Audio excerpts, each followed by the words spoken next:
Dear viewers, ये वो ज़माने की गेम्स हैं जब हमारे पास वीडियो गेम्स नहीं होती थी या मोबाइल फ़ोन की गेम्स नहीं थी, और आज आफ्टर 2 डिकेड्स मैंने ये गेम एक बस में देखी खेलते हुए। This is really amazing. काश कि अभी भी हमारे बच्चे इस तरह ये गेम्स खेलते हैं।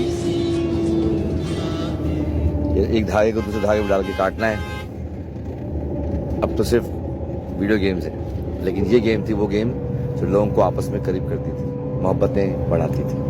Thank you.